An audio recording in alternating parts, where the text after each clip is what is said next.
Hello, and welcome to Mastermind Mastery, the podcast for professionals who want to create and run successful peer advisory councils, or as we call them, PACs for short, or they're also known as peer groups or business mastermind groups. I'm your host, Tina Corner-Stoltz, founder of LX Council, where I've been in the industry running groups since 2005 and now help those like you with education, certification, and support wanting to do the same. At one time, I ran 10 groups, nearly 100 members, and sold my groups for a good multiple, and recently released my second book, Your Seat at the Table, How to Create and Run Your Own Peer Advisory Councils, published by Forbes, and grateful to you that it's an Amazon bestseller. I invite you to join each week where we share strategies and techniques to successfully launch and become a master of running your PACs. You'll hear insights, perspectives, do's and don'ts, learn from my and my guests' mistakes, successes, and get the inside track to key takeaways. Each time we have a guest, we'll be having a bit of fun. So are you ready? Let's get going and dive into today's episode. So hello, everyone. Welcome to another episode of Mastermind Mastery. I'm Tina Corner-Stoltz, your host, and I am excited about today's guest, Bob Halperin. And as we start, I asked Bob a question in regards to a song that was meaningful for him. And also, particularly as I understand now, it's meaningful for this topic we're going to talk about today, which is assessing peer group health. And I'm very excited about this topic. I'm excited to have Bob on because Bob has a wealth of experience. We're going to get into that in a minute. But Bob, tell us about your song and why is it important? Well, the song I always think about when I think about peer support groups or forums is Bridge Over Troubled Waters by Simon and Garfunkel. And I won't read all the lyrics to you, but if you look at that song, it's a perfect way or metaphor to think about what a forum or peer support group can be. And that is, it can be, when it works, when it's healthy, when it's fulfilling its mission, it is a bridge over troubled waters for all the members. And it's one way to judge forum health is your forum, is your peer support group serving as a bridge over troubled waters for you? So that's why I think that song is very appropriate to the topic. That is great. It is appropriate. So appropriate. And for the experience, right, that any member has in their group, right, it is forms as a bridge to all their troubled waters. So Bob and I originally got connected because of an article he wrote in Harvard Business Review about peer groups, of which the link to that will be in the show notes today. So you guys can also see that. But Bob has so much experience in moderating even. So let me just list off a little bit about his background so you know that in today's discussion, he has a wealth of experience behind him to talk about this topic. But he's on the academic board chairman of the Emeritus Institute of Management. He also is a certified forum facilitator for YPO. He also is a research affiliate at MIT's Center of Collective Intelligence. He's president and co-founder of Alum Forum Services, which is what we'll hear a lot about today, and even moderator of Harvard Business School Publishing, and a U.S. fellow of Eisenhower Fellowships. So a big mouthful, but a lot, which is excellent. So today's topic, the whole assessing peer group health. Let's get started, Bob, by helping all of our listeners understand first about group health. What does that mean? And then we'll get into like what to do with, how to assess it. Sure. Well, group health for a peer support group or forum fundamentally, foundationally is about take-home value. That is that the members feel that every meeting they go to, that it meets their needs. It helps them, to go back to the song, it helps them get over troubled waters as well as helps them live up to their highest aspirations. So that's the core dimension, but there are many subdimensions that we'll get into as we talk about measuring it. We talk about the openness of the members, the trust, whether this feels like the right peer group for me, whether it has good peer quality, and a number of other features that we'll talk about in more detail. But those are the headlines that I think about when I think about group health. Maybe I'll just say one more thing here, which is members vote with their feet. So if they're showing up reliably, they are investing their most precious asset of all, which is their time in the group. And if they keep showing up month after month, year after year, then that's a good physical indication of It value is. and of health. Absolutely. That's so true. And one thing about the whole group health to your point, and you talk about forums, and just for our audience, is the words forum, peer group, peer council, group, et cetera, all the same, right? We're talking about. Absolutely, they are all in the same category. There are those of us who are experts, those of us who study and lead these. Yes. There are nuances, there are variations, but yes, they're all essentially the same thing. Mm-hmm. So group health, and one of the things that you have done is create a survey. And so tell us a little bit about the survey. How did this come about in regards to you finding this was a good way to assess group health? Well, you may know the line, what gets measured gets accomplished. And so I think that measuring group health, which is in its essence a kind of a qualitative subjective thing, it's not an easy thing to do, but it is important for a group, its leader and its members to understand, how are we doing? How can we do better? There should always be a spirit of continuous improvement. And even not necessarily at every meeting, but on a regular basis, what went well today? What would we maybe change in the future? And you can ask that if you're a leader, you can ask it as a member. And so a survey, which includes both quantitative questions and qualitative questions, is a good way to get at that. And to do that on a regular basis, I would say once a year. It could be done more often. It could be done, as needed, but once a year is a good baseline for assessing forum or peer support group health. Right. And this makes me think of two things. Number one is you talk about annual. So the first question I have is, when is it do you think appropriate? Like, how soon can you do a health survey? Or when is it too soon to do it? Or is the person that's running the group needs to use their intuition to know, like, when do I know, like, you know what, I better do this survey?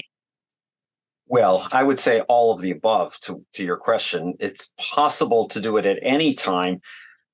In fact, I like to be proactive. I like to get ahead for groups that I'm leading or responsible for or supporting. I don't want to wait till there's a crisis and, okay, now we're going to come in and do the, somebody's about to leave, or a number of members have left, or people are complaining about the value proposition. So I like to do it. That's why I suggest on a regular basis. But certainly if there are indications of poor health, members leaving, members not showing up, members coming late, members saying they're not going to renew their membership if there's a fee involved on an annual basis, all of those could be reasons to do the survey. But just having your fingers on the pulse of how the group is doing. If you're a leader, and I know many of the people listening to this podcast are people who lead these groups, if you don't know how you're doing, you're flying blind. And that's why these surveys are so important. The survey is not the whole answer. It gives you a snapshot. It gives you a point in time. It gives you what people are willing to write in a Survey Monkey or Google form or whatever technical mechanism you're using.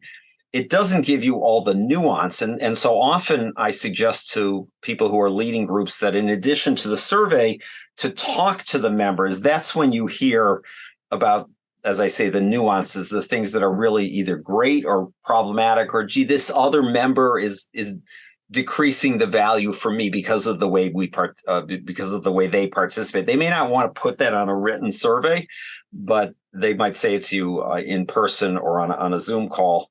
So the combination of the physical or the automated survey plus some conversations where you're listening not only for the words, but the tone and the emotional weight of what the members are saying about the health and the value.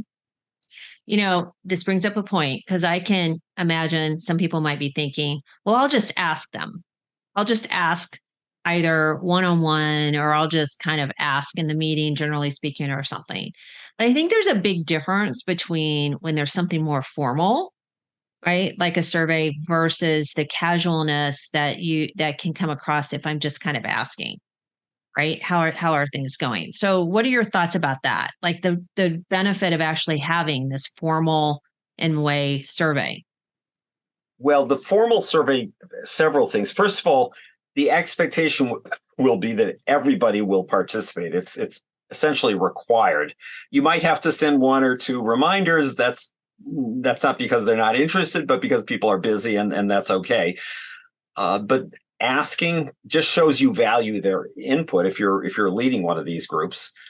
Uh, it gives you a standard set of data from each person. So whereas if Right. you do it just informally or in the group or even one-on-one, you're inevitably going to ask slightly different questions and have slightly different conversations, go down different pathways with different people. This survey, my example survey, and I have many variations, I'm going to share one variation, has just eight quantitative questions and 3 qualitative questions. There are many, many other questions and many other variations, but that's a very Right. good start. And I call it a baseline. Just here's Mhm. where we are. And then you can build on that to then have one-on-one conversations, to have a group conversation. All of those are appropriate follow-ups. And then the most important follow-up is to take action based on the results of the survey. It's not just an academic exercise. You're looking at for example, if people are down rating attendance, their value is decreased because too many other people are missing meetings.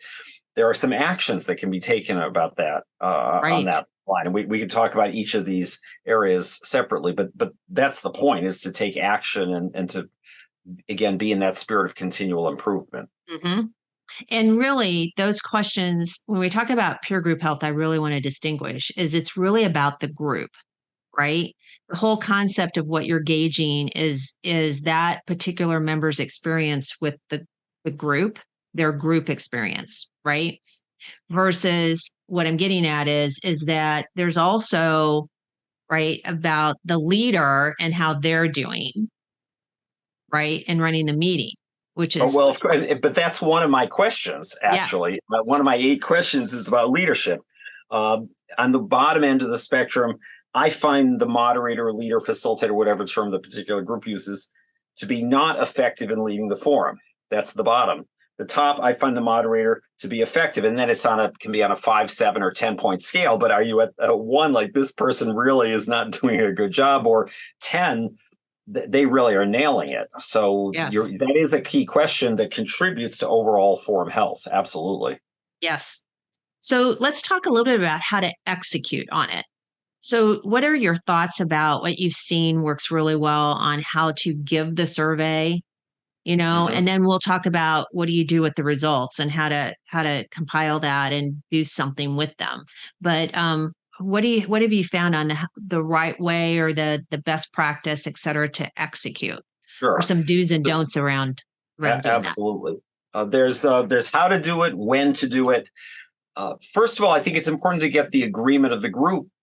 If you're the leader, as the leader, speaking as the leader, I'm saying I think this could be helpful for our Great group, point. for all of us, and so everybody's buying in. Yes, I'm willing to take 5, 10 minutes to fill out the survey. You don't want to just send it over the transom and, well, why is this? Is there something wrong? Why am I being asked to do this? So certainly Right. asking that. When to do it, you were getting at before. Do you want to do it after 1 meeting, after 2 meetings, after 6 meetings?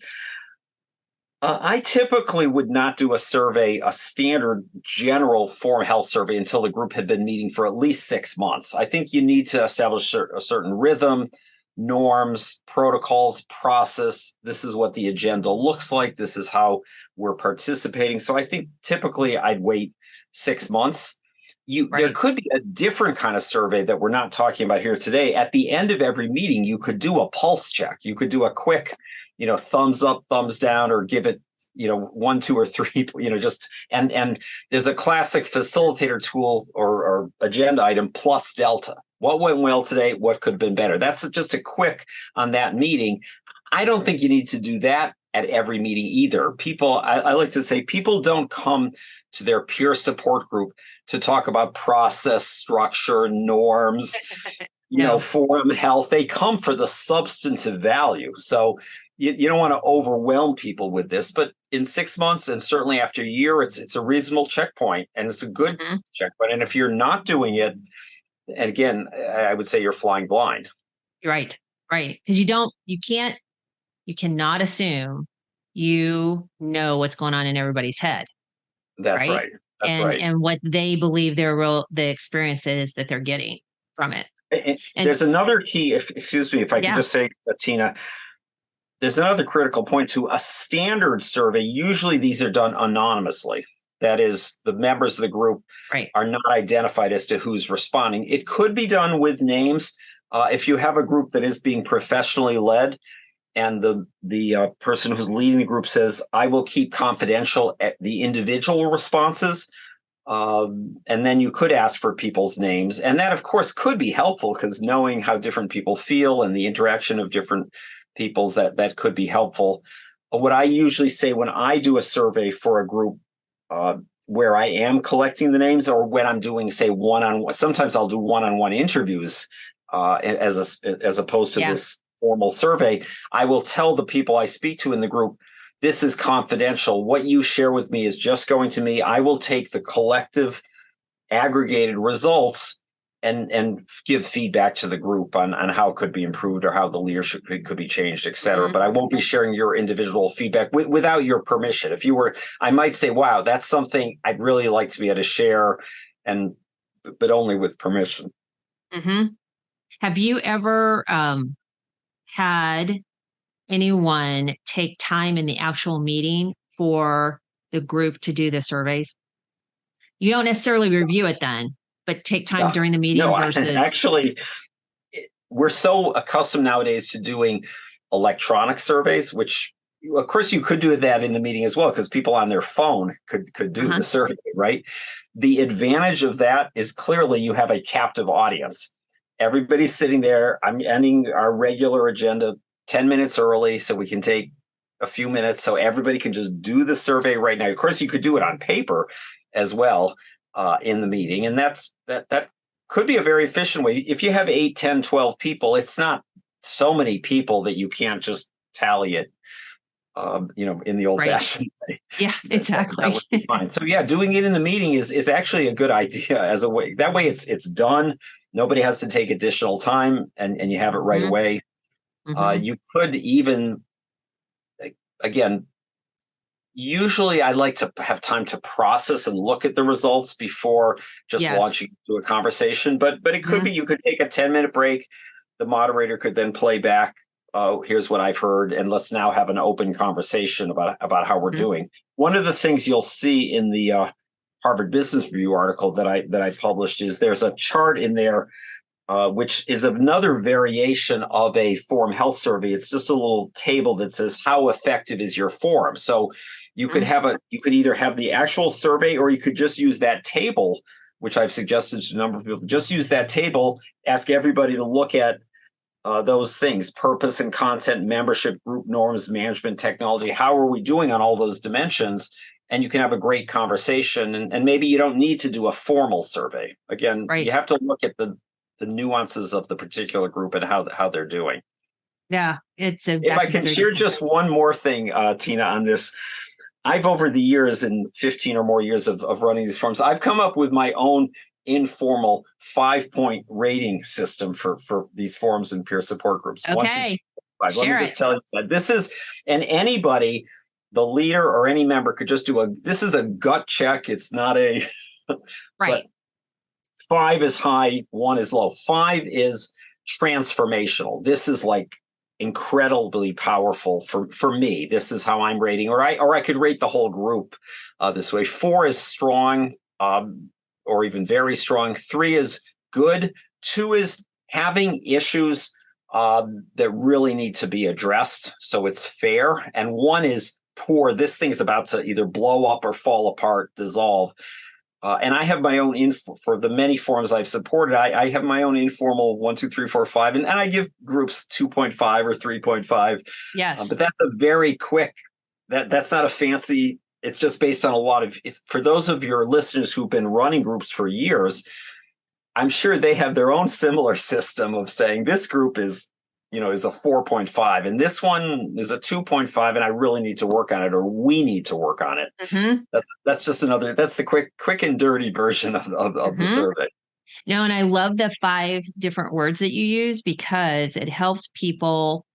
When you have a scale of 1 to 10, as an example, if you're not really clear about what's a 7, what's an 8, somebody's 7 may be the equivalent of somebody else's 5. But if you don't know that, then you're thinking the 5 is worse than a 7, and they're actually on the same page. Right? Yeah. And 10-point scales are a little, probably too much. People can't actually grade and differentiate between a 6 and an 8 very well. Correct. Yes. Yeah. Yep. But giving guidance on whatever scale you use is a good rule of thumb. So people understand kind of where they're ranking, what that definition is, because everybody's definition is a little different.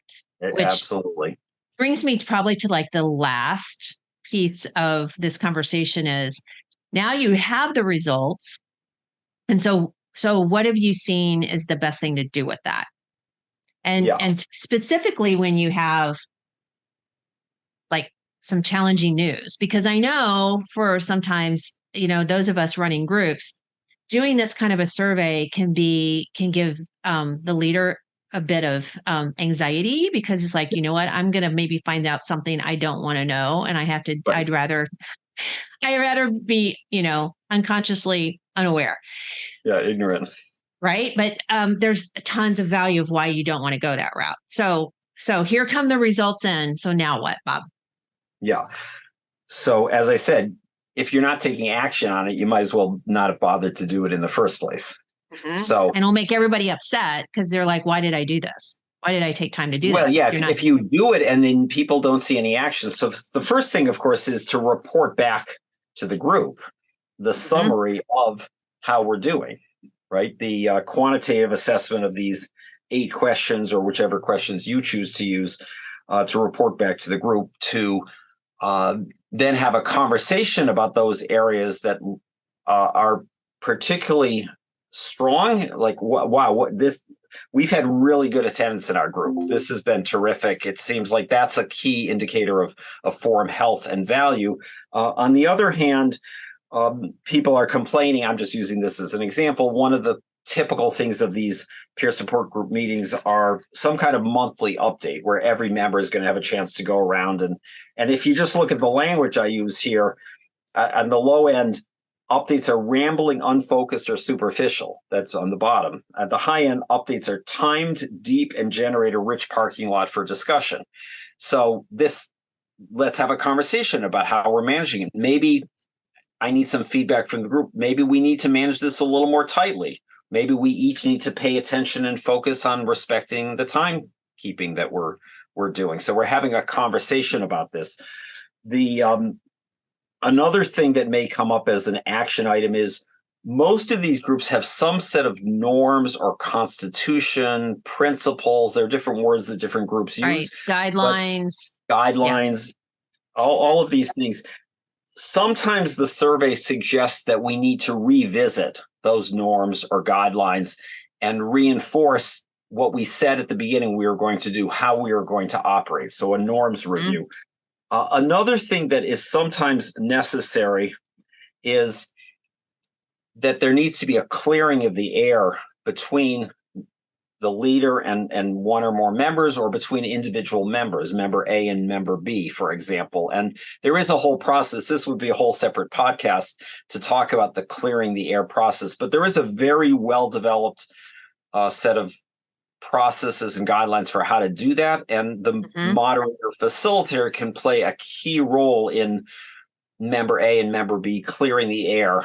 One of the things I say, in fact, this is something else we should include in the show notes, is I've done a blog for many years, and I did one on top tips for moderators or facilitators. And one of my points in that, I think 7 or 8 points, is clear the air early and often.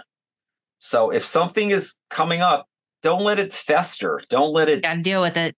You got to deal with it. So, right. So, and if you're a leader that doesn't like conflict, that's really hard. It is very hard. Yes, right? It is hard. Yeah, very hard. And yet it's essential, and having a process for doing it makes it easier because we just have, this is how we've all agreed we're going to do Then it. it's not And personal. it's not personal. It always starts by affirming the value of the relationship. So if Tina, I was clearing the air with you, I would start by affirming the relationship before I start criticizing or sharing my facts or feelings or my story, et cetera. Yeah. Because I only clear the air with people I care about. And if I'm in a peer group with you, I care about you. That's why we're here together. Right. Right. Good point. And you're right. That's a whole episode in itself. Yeah. So, Bobby, as we come up on our time, we've talked about like the why to do this, the when, the how, the importance of it. Now, you have to give everybody, the feedback from all the input. You reward good behavior by saying, we're doing great over here. We got to keep that up. Here's areas of opportunity.